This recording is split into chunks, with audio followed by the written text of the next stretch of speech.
Bonjour à tous et bienvenue dans cette nouvelle vidéo. On est aujourd'hui dans mon premier meet-up. Le premier meet-up NCT, vous l'avez réclamé. Et bah ça y est, on l'a lancé malgré ma petite connexion internet. On va tester ça. Et on a la chance pour ce premier meet-up d'avoir un invité de marque, monsieur Steve Chenel. Salut à toi. Eh ben écoute, salut, j'espère que tu vas bien. Moi, ça y est, je suis sur mon vélo, c'est parti. Yes. Ça va être agréable de passer ce petit moment avec vous. Ouais, en plus on est pas mal, franchement. Les meet-ups sont limités à 50 places. J'ai lancé l'invitation tout à l'heure, sachant que c'était avec toi. Honnêtement, en 2 heures, j'avais plus de 50 invitations. J'ai arrêté tout, stop. Ouais, bah écoute, non, mais c'est génial. Je suis tout nouveau sur Zwift.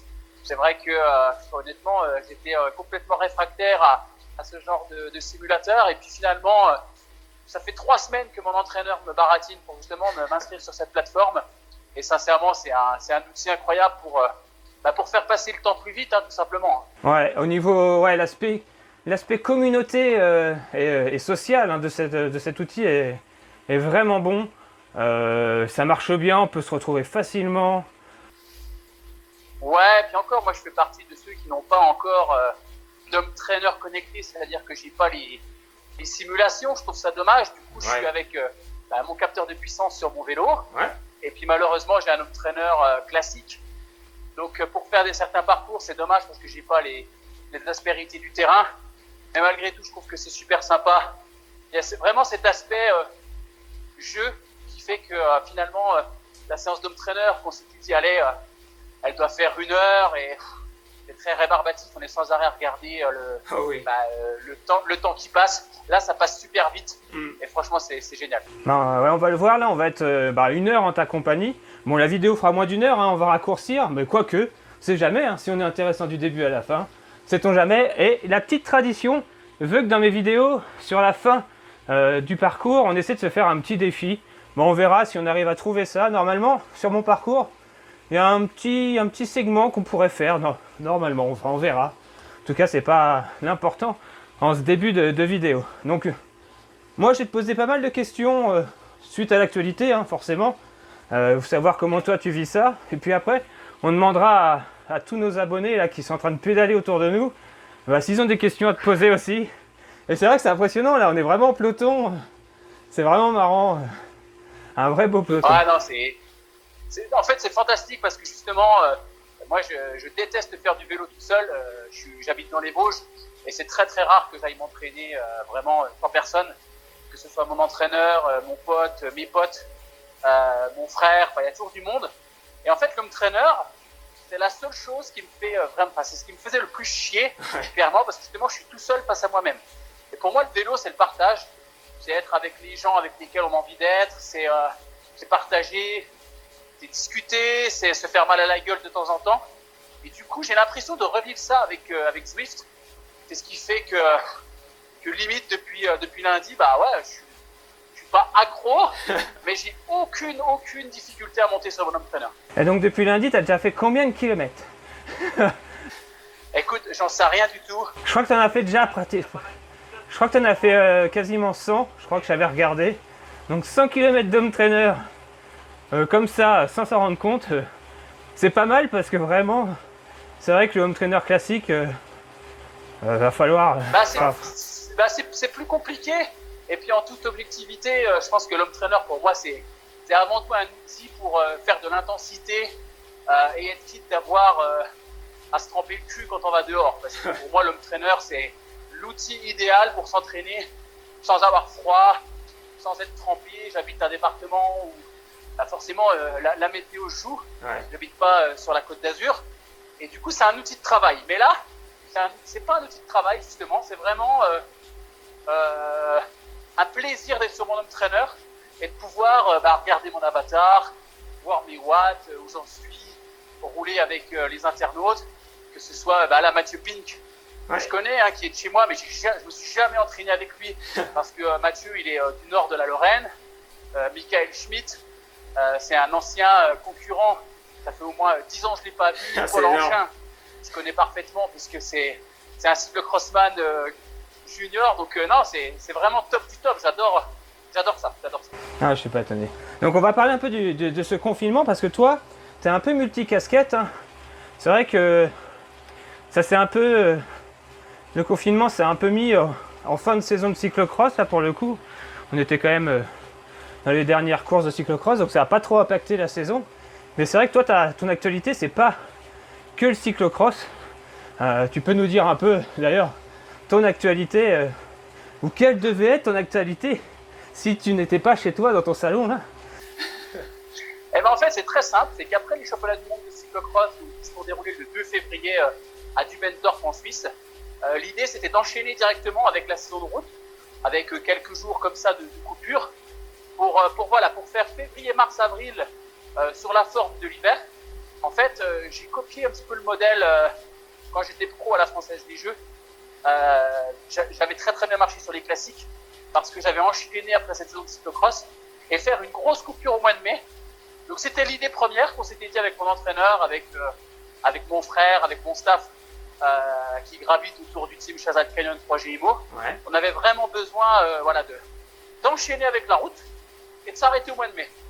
Bon, l'occasion a fait le larron, il y a eu ce confinement. Plutôt que tout de suite dire ah c'est con, ça fait chier, on va continuer, il faut qu'on s'entraîne, machin. On a pris le parti de s'arrêter complet.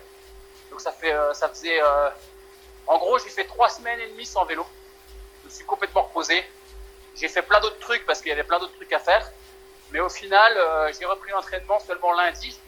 Et encore, on appelle ça entraînement parce que je m'astreins à 4-5 sorties semaine sur l'homme trainer. Mais pour l'instant, je suis en période de reprise tranquille. Et c'est problématique pour moi parce que, au final, je suis comme tout le monde, c'est que maintenant, j'adore le vélo. Je me prépare pour l'hiver prochain. Mais s'il n'y a pas de course sur route, ça va être très compliqué de trouver la motivation. Donc c'est pour ça que ces 3 semaines que j'ai fait sans vélo, elles m'ont déjà fait du bien. D'accord. Alors là, l'actualité, on est le combien? On est le 8. J'ai encore vu un article tout à l'heure. Alors je ne sais plus c'est quelle fédération. Des cyclistes ont demandé une dérogation pour les professionnels pour qu'ils puissent aller rouler sur la route. Il y a des professionnels qui réagissent à ça, comme Bardet qui dit non, on se doit d'être exemplaire. On ne doit pas aller rouler alors que tous les autres sont cloisonnés chez eux. Toi, t'en penses quoi à ton niveau? Est-ce que tu penses que des dérogations doivent être faites ou pas? Écoute, je vais être totalement honnête et je ne vais pas faire l'anguille, mais je pense que les deux sons de cloche sont valables. Moi, je me mets à la place du coureur professionnel qui est en fin de contrat. Il est en fin de contrat, il ne court pas, il a besoin de se montrer, il a besoin de courir. Il voit ce qui se passe à l'étranger, sur des pays frontaliers avec la France, que ce soit l'Allemagne, la Belgique, et d'autres pays comme ça où les coureurs professionnels peuvent aller s'entraîner sans aucun souci. Et d'un autre côté, donc je comprends que le coureur là ait besoin et l'envie de manière personnelle et égoïste, j'ai envie de dire, de dire non, mais nous on va dehors et puis c'est tout, c'est notre travail. Parce que attention, faut appeler un chat un chat. C'est pas aller dehors pour s'amuser, c'est aller dehors pour travailler. Et après, d'un autre côté, et j'aurais tendance à être plus quand même de ce côté-là. C'est pas du 50-50, c'est plutôt du 51-49. Je suis d'accord avec Jean-René Bernodeau. Je suis d'accord avec Lilian Calpejane. Je suis d'accord avec Romain Bardet. Rien que là, sur Zwift, si je venais à dire que demain je fais 400 bornes sur Home Trainer, il y en a beaucoup qui me suivraient. D'accord. Et je pense que si on laisse la porte ouverte aux coureurs professionnels de dire allez pédaler, vous ne risquez rien parce que c'est votre métier, pour moi, on inciterait en quelque sorte les amateurs, les cyclosportifs, les papis, les jeunes à aller dehors. On est la vitrine et je pense tout simplement qu'il faut être exemplaire. Et être exemplaire, ça passe par faire des vidéos comme ça sur Home Trainer, montrer qu'on est comme tout le monde. C'est faire attention à pas être dehors n'importe comment. Enfin, voilà, je pense qu'on fait un métier d'image. Le cyclisme, c'est un sport d'image. Et malgré tout, malgré que ce soit le travail, je pense qu'il faut être exemplaire. Et on a souvent tapé sur la gueule des footballeurs qui sortaient du bus avec leur casque sur les oreilles, qui refusaient de signer les autographes. On les traitait de cons parce que ce qu'on dégage, en plus, c'est souvent décuplé, c'est x10. Et si demain, on ouvre la porte aux coureurs cyclistes professionnels de pouvoir aller dehors, je pense que ce sera une excuse pour beaucoup de sportifs dire Mais regardez, les cyclistes là, eux ils ont le droit et pourquoi pas nous. Donc je pense qu'il faut rester à la maison. C'est comme ça, c'est dur, c'est difficile. Je suis pas dans la peau du mec qui est en fin de contrat, mais tant qu'il n'y a pas de course, moi par exemple je suis pas payé. Eurosport, je suis payé, je suis à la facture. Chaque jour que je fais Eurosport, c'est temps. Il n'y a pas de course, je suis pas payé. Ouais, mais pour autant, je vais pas dire mettez vite des courses parce que j'ai besoin d'être payé. C'est pour le bien de la communauté et je pense qu'il faut penser collectif. D'accord, très beau message, j'aime bien, j'apprécie. Demandez à tout le monde s'ils ont des questions parce que le temps qu'ils se soient fort, qu'ils formulent ça, etc. Ouais. Mais ce qui est rigolo, c'est qu'il y a des coureurs qui n'ont pas été invités au meet-up et qui roulent avec nous. Là, ouais, c'est vrai. Il y a Paul Anchin, c'est un crossman, je connais parfaitement. Il y a Louis Parfel également, c'est un spinalien, le plus jeune. Peut plus respirer. Je connais également, c'est génial, c'est génial. Bon, on va ralentir un que met Steve dans son bidon pendant les sessions d'entraîneur? Ah, c'est une bonne question ça. Hein. Juste de l'eau, rien d'autre? Bah écoute, pourtant, je pourrais faire du placement de produit à ce moment-là et dire ce que je mets dans mes bidons parce que non, mais je suis sponsorisé par Oversteam. D'accord. Alors déjà, je fais une précision, c'est que je suis sponsorisé par Oversteam parce que je les ai contactés, parce que je trouve leurs produits vraiment top, ça c'est vrai. Et honnêtement, sur Home Trainer, c'est beaucoup de déshydratation, transpiration comme ça, c'est sur 1 heure, donc je bois que de l'eau. Je me surcharge pas en sucre et autres, donc de la flotte. D'accord. Moi j'ai d'autres questions là. Qu'est-ce que tu préfères entre le cyclocross et la route par exemple? J'ai vu ça. Ah, mais c'est sûr que moi je préfère le cyclocross, ça, il n'y a pas photo. Oui. C'est l'une des raisons pour laquelle. D'ailleurs, j'ai fait du vélo. J'ai fait du vélo grâce au cyclocross. D'accord. J'ai pas fait de la route et je suis passé pour. Ouais, c'est ce que je me demandais comme question. Comment on fait pour en arriver à être spécialiste du cyclocross? C'est vraiment une volonté dès le départ pour toi? C'est pas, t'as découvert ça et puis. C'est exactement ça. C'est mon histoire, elle est un petit peu connue, mais c'est vrai que en 1993, Dominique Arnoux est champion du monde. Ça va faire fuir les jeunes, mais en 93, il est champion du monde et j'ai 10 ans. J'ai 10 ans et je fais du vélo à l'école de cyclisme. Et Dominique, il est originaire des Vosges. Donc du coup, je me suis identifié à lui. Et un petit peu comme quand j'étais fan de Michael Jordan, de Scottie Pippen, des Chicago Bulls, je me suis identifié à eux dans le basket. Et je me suis identifié à Dominique. Et Dominique, c'était un cyclocrossman qui faisait de la route, mais il faisait surtout du cyclocross. Et du coup, j'ai eu envie de le copier, de faire comme lui. Donc j'ai toujours fait du cyclocross. Et en fait, j'ai eu mes premiers résultats en cyclocross quand j'étais jeune. J'ai gagné la Coupe de France cadet. J'ai eu ma première sélection équipe de France en junior. Donc là, c'est pareil, c'était quelque chose d'incroyable pour moi comme pour mes parents. Ils ne sont pas issus du tout d'une famille de sportifs. Et en fait, ça a toujours été ce que j'aimais le plus. J'ai toujours eu cette étoile dans les yeux avec Dominique. Et en fait, aujourd'hui, j'ai 36 ans. Mais le regard que j'avais sur Dominique quand j'avais 10 ans, c'est le regard que je ressens de certains jeunes. Et en fait, c'est ce qui fait qu'aujourd'hui, je suis dans la transmission. D'accord. J'adore être avec les jeunes. J'adore être avec les gamins, avec les juniors, les espoirs, parce que justement, on a besoin de s'identifier pour faire du haut niveau, pour des fois avoir la toute petite touche supplémentaire de motivation ou se faire mal, carrément pour faire un choix. Est-ce que je vais continuer le cyclocross, machin? Eh ben, j'espère qu'un jour, il y a un gamin, peut-être dans 10 ans, qui dira, putain, mais Chenel, il est devenu champion de France à 35 ans, en 2018, à 34 ans. Ouais, c'est comme lui que je veux faire. Et c'est pas du tout prétentieux de dire ça, c'est juste que j'ai conscience que quand on est jeune, on a besoin d'avoir des locomotives. Et je pense que Dominique Arnoux, c'était ma locomotive à l'époque. À ton avis, combien encore de saisons de cyclocross pour toi? Alors, honnêtement, la question, je me la pose tous les ans. Ouais, parce que, en fait, la carte d'identité, contrairement à beaucoup de choses, elle ne change pas. Donc, du coup, chaque année, c'est une année de plus. J'ai 36 ans, je vais avoir 37 au mois de septembre. J'ai toujours l'envie de me faire mal, j'ai toujours l'envie d'aller m'entraîner. J'ai toujours l'envie de faire des voyages. Ouais. J'ai toujours l'envie d'être au contact du niveau international. Mais c'est certain qu'il va falloir programmer la sortie. Je pense très honnêtement que je ferai encore 2 saisons. Ça, c'est sûr. Par contre, la troisième, je dirais que je mettrais une option. Mais ce qui est certain, par contre, c'est que il est hors de question que je fasse une saison de trop. Ouais. Parce que moi, je suis un compétiteur. C'est terrible à dire, mais le vélo sans objectif, le vélo pour se promener, c'est vraiment pas ce que j'aime. C'est pas ton truc. Chacun son truc. Pas du tout. Non. Moi, me promener avec ma copine en vélo, ça m'intéresse pas trop. Je le fais parce que c'est sympa, mais je ferai pas ça tous les jours. Par contre, ouais, le cyclocross, tant que je suis compétitif, j'en ferai. D'accord. J'ai vu une question. Est-ce que les rois de la pédale te manquent? C'est chronique, retrouver tes potes et tout. Ben ouais, non mais c'est évident que j'ai une situation rêvée avec Eurosport. Ouais. Pourquoi? Parce que c'est très simple.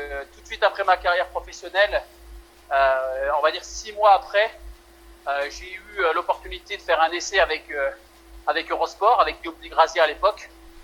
Et en fait, ça a tout de suite matché. Et je suis arrivé encore une fois au bon moment parce que Christophe Moreau arrêtait sa carrière de consultant. Du coup, il cherchait quelqu'un. On va dire que j'ai fait l'affaire. J'ai fait l'affaire assez vite parce que j'ai envie de dire, ça a bien matché. J'avais mon style à moi. J'étais naturel. Quoi dire de plus? Je vais pas faire une éloge de mes qualités, mais on va dire que t'es naturel, ouais. et c'est top. Voilà, j'étais très à l'aise. Ça se retranscrit encore aujourd'hui dans la vidéo. Non, mais du coup, voilà, moi je suis un passionné de vélo, je suis un passionné de compétition, mais je suis surtout, alors autant dans la vie, je déteste les embrouilles, je suis plutôt une anguille, limite faux cul, parce que, bah voilà, vu que des fois, si j'ai mon point de vue, mais que je vois que tout le monde est contre moi, je vais pas l'exposer. Donc on peut croire que je suis d'accord avec eux, mais c'est pas le cas. Mais c'est vrai que sur Eurosport, par contre, j'ai pas de filtre.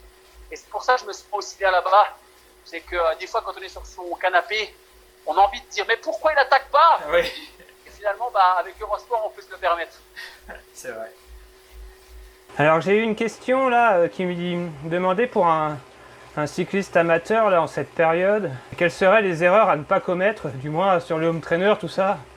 Est-ce qu'il y a des erreurs? Je sais pas. Ah oui.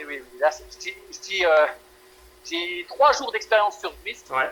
Mais il y a une chose qui est certaine, c'est que on a plus facile à se cramer sur Zwift qu'à se cramer dehors. Oui. Honnêtement, je pense que celui qui ferait tous les jours du Zwift, entre 1 heure et 3 heures, je pense qu'il peut très vite cramer le moteur pour 2 choses. La première chose, c'est la sudation. On a l'impression qu'on sue beaucoup plus. Alors, on sue pas beaucoup plus, sauf qu'on n'a pas d'air. Et du coup, on aurait tendance à quand même très vite se déshydrater, perdre de l'eau. Et en fait, contrairement à dehors, on est tout le temps en train de pédaler. Dehors, on a toujours des temps morts, des descentes et tout. Et sincèrement, je pense qu'il y a moyen de bien se cramer la gueule. Il faut l'utiliser en parcimonie. Là, on voit sur la vidéo, là, j'ai une barre de muscu, j'ai une barre de squat, j'ai un tapis de course, j'ai un petit punching ball, j'ai 2-3 trucs à la maison pour justement pouvoir m'occuper autrement qu'avec le vélo. Bon, c'est bien, tu réponds exactement à la question que je viens de voir à l'écran. Qu'est-ce que tu faisais d'autre comme sport pendant ce confinement? Donc tu vois, parfait. Eh ben, je fais aussi pas mal de basket et de foot. Ouais. Mon gamin va avoir 12 ans. Et du coup, voilà, dès qu'on a l'occasion de sortir dehors, surtout les après-midi, eh ben, on va taper dans la balle, on fait quelques lancers francs. Je suis un fan de tous les autres sports. C'est vrai que moi, mon rêve, ça aurait été de pouvoir faire carrière chez les pros une année dans tous mes sports, les sports que j'adore. D'accord. J'aurais tellement aimé être un excellent footballeur et taper dans la balle. J'aurais tellement aimé jouer en NBA, faire un foot basket. Et j'aurais tellement aimé faire du biathlon l'hiver avec Fourcade, Jacquelin, Fillon-Maillet. Enfin, c'est des athlètes que j'apprécie énormément. Je suis fan d'eux. Pareil pour le hockey sur glace. Je suis un fou de hockey sur glace. J'adore ça. T'es un sportif puis, au sens voilà. très large, quoi. Tu aimes le sport. Ah, mais carrément. Non, moi, je suis un fou de sport. J'avais vu tout à l'heure une question, enfin c'était pas une question, c'est une affirmation de Greg qui disait ça va, ça rame pas trop en 56K chez toi. C'est un truc de dingue, je suis obligé d'être en 4G. D'ailleurs, je partage je fais que du partage de connexion avec mon téléphone. Ah là là. Parce que si ça rame énormément comme toi. Ouais, on est pareil, je suis en 4G, c'est exactement pareil. Mais comme quoi, on peut quand même faire des choses. Prochain segment, on se fait une petite pancarte pour la vidéo.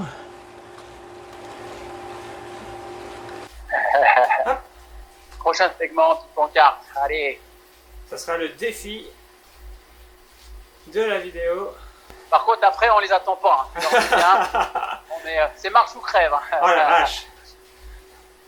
C'est nous qui avons fait ça alors. Ah bah tiens, c'est parti. C'est parti. Ouais. Oh purée. On m'a dit, ça se voit, c'est parti. Les 500 mètres, ça va être long. On va se couper. Hein.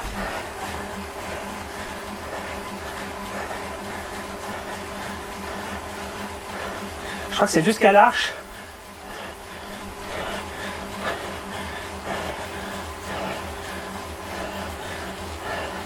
Exactement. Wow. Bon bah.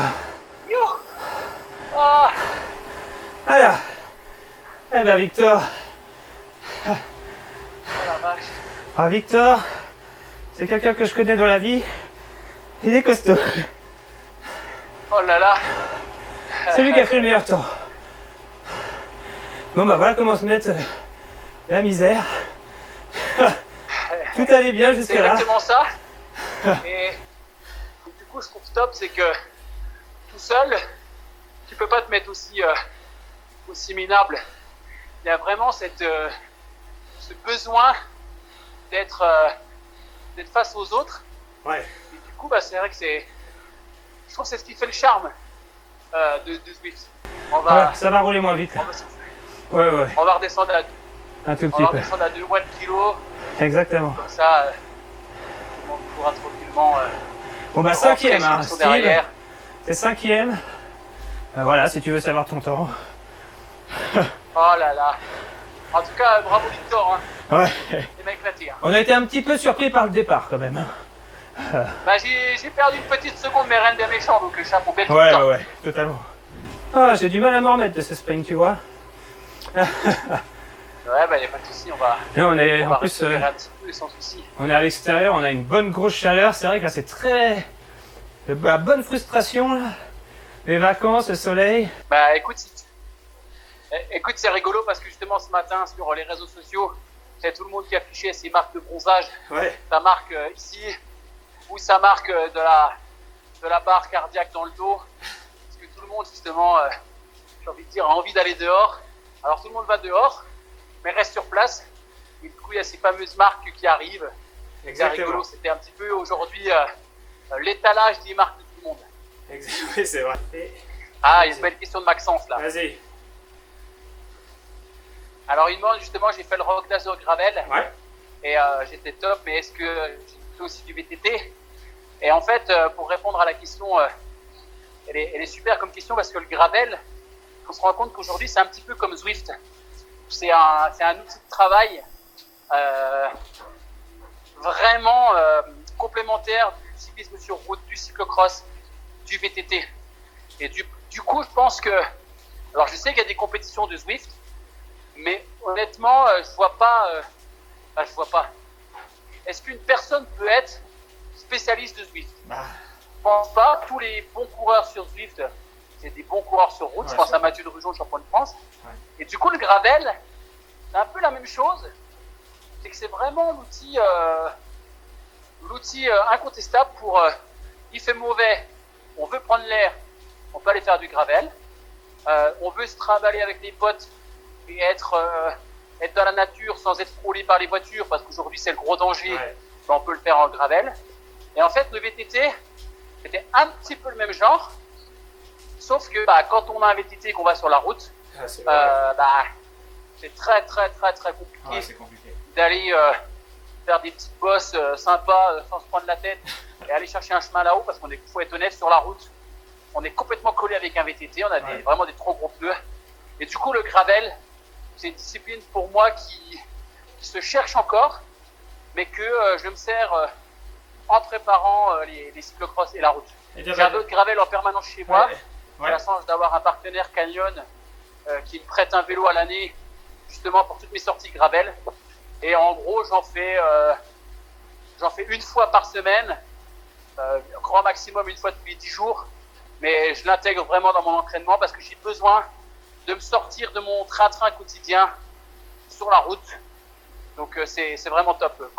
Bah, tu pourras répondre à la question moi, qu'on me pose très souvent, et c'est vrai que moi je suis pas un spécialiste du cyclocross et du gravel, parce que beaucoup de gens disent mais c'est quoi la différence alors entre un vélo cyclocross et un vélo gravel? Comment faire simple? Un vélo de gravel, c'est un vrai 4x4. Voilà, c'est un 4x4 avec vraiment toutes les suspensions, avec les gros pneus, avec vraiment énormément de choses. Alors que le cyclocross, c'est les SUV, c'est les 4x4 SUV. C'est quand même beaucoup plus racé, c'est moins confortable, les pneus c'est beaucoup moins large. Donc du coup, avec un vélo de cyclocross, on peut aller dans les petits chemins qui sont bien roulants et faire de la route, parce qu'en général, ils ont des tenues de route assez incroyables. Alors qu'un gravel, c'est un vrai 4x4 où on peut aller dans le bois, aller sur la route et s'éclater tout simplement. C'est différent, c'est quand même différent. D'accord. En tout cas, celui qui hésiterait entre un gravel et un cyclocross, moi je pense qu'il ne faut pas hésiter, il faut acheter un vélo de gravel, parce qu'un vélo de gravel, l'hiver, tu peux quand même l'utiliser en cyclocross en mettant une belle paire de roues et des boyaux, et du coup, bah, vraiment l'utiliser dans le bois et sur des chemins à défoncer. En revanche, le vélo de cyclocross, tu peux aussi le faire, mais c'est plus compliqué, c'est plus dur, c'est plus tapant. Donc voilà, pour ceux qui connaissent la marque Canyon, voilà, c'est pas de la pub, mais c'est la seule marque que je connais vraiment. Et honnêtement, leur vélo de gravel, c'est un outil assez incroyable. C'est à essayer, quoi. Tout le monde me dit, ouais, le guidon, il est bizarre avec cette double barre devant. Qu'est-ce que tu en En penses fait, de ça? Ben, justement, c'est comme quelqu'un qui me demanderait Mercedes ou BM. Ben, la meilleure des réponses, c'est va à la concession, va essayer. Je pense que Canyon organise suffisamment de petites réunions et de petits événements pour pouvoir tester le gravel, sans être forcément là avec un acte d'achat. Et franchement, il faut l'essayer. C'est un outil incroyable. Bon, je t'avouerai que moi, je n'ai jamais essayé de faire du cyclocross. Par contre, ça, c'est un truc. Alors, je suis pas très adroit en VTT déjà, tu vois, avec des grosses roues, etc. Donc, c'est vrai que le cyclocross, ça me fait un peu peur, avec des roues encore plus fines. Et je suis pas trop équilibriste, quoi. Moi, je n'ai pas fait l'école de cyclisme, etc. Donc, forcément, en termes d'équilibre sur un vélo, je suis pas le meilleur. Après, en toute honnêteté, faire du cyclocross 100 mètres de dossard, ça n'existe pas. On ne dit pas, je vais me faire une balade de cyclocross. C'est comme, je vais me faire un 3000 mètres steeple. Bon, il n'y a pas de balade de 3000 mètres steeple. Hein. C'est soit on fait la course, soit on la fait pas. Donc ça fait partie des sports où soit on est compétiteur, soit on ne l'est pas. Non, c'est cool en tout cas d'être prêté au jeu à ce genre de rendez-vous. Tu vois, je suis sûr que ça fait plaisir à toutes les personnes là, qui roulent avec nous, donc c'est cool. Écoute, je te cache pas que si j'avais pas le temps, je refuserais assez rapidement, mais en l'occurrence, dans ce confinement, on a du temps, que ce soit du temps pour bricoler, pour faire du sport, pour s'occuper des siens. Donc voilà, faut aussi être disponible pour les gens et ne pas oublier d'où on vient. Il y en a beaucoup qui me demandent justement ce genre d'intervention. Je peux pas dire oui à tout. Par contre, j'essaye de dire un maximum oui parce que en plus du boulot à Eurosport, voilà, j'ai plein de trucs à faire à la maison. Je suis papa. Je suis aussi team manager de l'équipe. Donc il y a plein de choses à faire. Non, bah c'est cool. Alors, 7 minutes. 7 minutes. 45, hein, Cédric. Hein. Ouais, je t'avouerai que là. T'as mal au cul, ça y est. Ouais. Et là, on a fait quand même 2 tours du circuit. C'est pas mal. Ah, bien sûr, c'est bien. Vivement qu'on ait une descente. Hein. Malheureusement, il n'y en a pas trop sur ce circuit-là. Je suis sûr qu'il y en a qui doivent en train de faire le sprint là, pour essayer de battre Victor. Peut-être, on va voir si le classement change. Je suis sûr qu'il y en a qui sont encore motivés. Je les vois au fond là. Ils sont à fond. Alors. Y a-t-il une évolution de classement? Non. Oh. Allez, finir sur ça, va falloir faire un beau... Tourner les jambes un peu tranquillement avant de s'arrêter net. Sauna. Bon, je vais dire merci à tout le monde.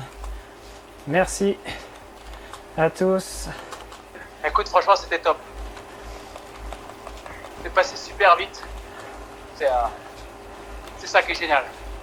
J'ai l'impression qu'on a fait, qu'on a tapé la cousette pendant 20 minutes. Ouais. Et, non, c'est vraiment génial. Enfin, pour moi, c'est pour cette raison, vraiment, c'est pour cette unique raison que je trouve que Zwift est top.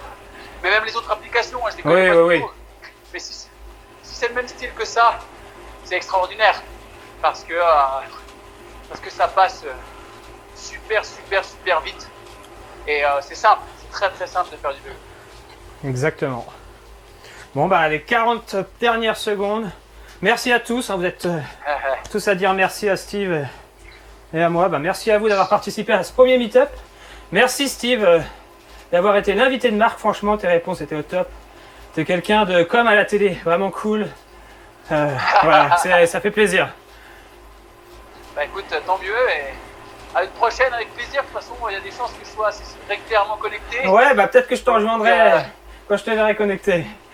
Il n'y a pas de souci. En tout cas, bah, merci à tous d'avoir joué le jeu, d'être resté en groupe. Yes. Et, bah, au plaisir de vous retrouver, c'était vraiment top. Allez, encore 13 secondes là, allez. Ah, moi je suis capoute.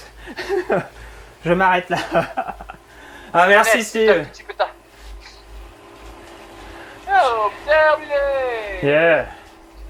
J'ai même prévu si je gagnais la course, j'avais des Ah ouais, les sponsors derrière. Et tout. Tu vois. Ah la vache. C'est une belle victoire, je suis très content, j'ai réussi à contrer tout le monde. Donc, j'ai deux choix, soit c'est le sauna, soit c'est la douche. Ah, c'est un peu le sauna dehors aussi. Hein. Ouais, mais ce sera l'option douche. Ok. Il y a pas photo et puis petit apéritif avec ma petite chérie, ça ira bien. T'as bien raison. Bah, écoute, à la prochaine. Et puis bah écoute, au plaisir Cédric. Ouais. À plus hein. Ouais, à plus. Salut. Ciao, bye. Salut.